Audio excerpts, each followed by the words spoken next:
ल नमस्ते फेरि पनि हाम्रो साथीहरूलाई अहिले चाहिँ म अनब्रेसमा भइसकेँ हैन। मैले झन्डै बिर्सेको किन भन्दाखेरिमा आज अलिकति छिटो मार्केट जानुपर्ने भएको कारणले अलिक छिटो एक्सचेन्ज भयो। सो ड्युटी ड्रेस पनि मैले चेन्ज गरिसकेँ। आजको चाहिँ एकदम इम्पोर्टेन्ट चिज झन्डै बिर्सियो। यो चाहिँ अब विशेष माथि मिस्टर ग्यारीको थ्रोबाट मिस्टर फ्रेन्डी, त्यसपछि अर्को केटी के भन्छ क्यानियरकै के भन्दो रहेछ होइन, उहाँहरूको थ्रोबाट चाहिँ र एज अ अब जुनसुकै गाडी आउँछ नि, एक्सिडेन्ट गाडी त्यो टोइनबाट लिएको होस् या कलम्यानले ल्याएको होस् होइन, त्यो गाडी चाहिँ र तपाईँहरूले खिचेर होइन मलाई पठाइदिनुहोस् है।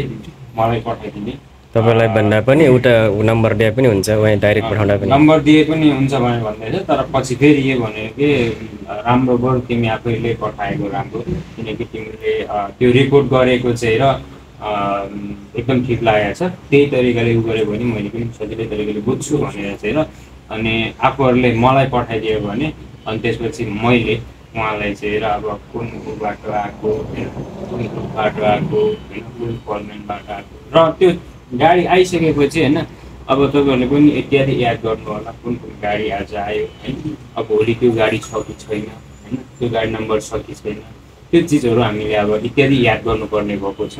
किन भन्दाखेरिमा अब भित्र के भइराखेको छ भित्रको कुरा हामीलाई आउँदैन पनि, जान्दैनौँ पनि। तर बाहिर आजभोलि प्रत्येक दिनको आएर चाहिँ र एकदम यसैको बारेमा चाहिँ यही गाडीहरूको विषयवस्तुमा चाहिँ एकदमै गहिरो अब उसमा के भनौँ गहिरो तरिकाले चाहिँ र उ गरिराखेको छ होइन, निरीक्षण गरिराखेको छ।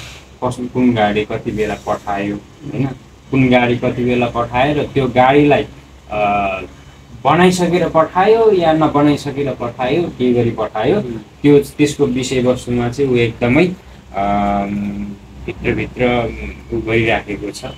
र त्यो केही बुझ्नको लागि अघि उसले मिस्टर रेन्डीलाई पनि भन्यो होइन, रेन्डीलाई पनि भन्यो अनि केनेनलाई पनि भन्यो। दुवैजनालाई भनिसकेपछि अब मिस्टर रेन्डीले पनि बिहानै पनि मुसुक्क हाँसेको थियो होइन। अब जिएम जस्तो मान्छे मुसुक्क हाँसेको थियो अनि जाने बेलामा पनि अब यो जुन आएको छ त्यो हाम्रो बुकलाई चाहिँ मैले देखाएपछि उसले एकदम डबल थम्सअप दिएको छ। त्यो भन्नुको अर्थ भनेको हाम्रो काम भनेको एकदम राम्रो इम्प्रुभ भएको देखिन्छ होइन। सो त्यो भएको कारणले गर्दाखेरिमा आजको दिनमा चाहिँ र एज अ यही अपडेट तपाईँहरूलाई गराउनको लागि चाहिँ त्यो भिडियो बनाइएको छु। मैले बिर्सिसकेको, तर जे भए पनि काम भनेको सबभन्दा दिमागमा रहिराख्नुपर्छ भन्ने हिसाबले चाहिँ मैले यो भिडियो बनाएँ। सो थप कुरा अब यो भिडियोबाट पनि तपाईँहरूले मजाले हेर्न सक्नुहुन्छ है त। आजको कुरा भनेको यति नै हो। ल धन्यवाद है।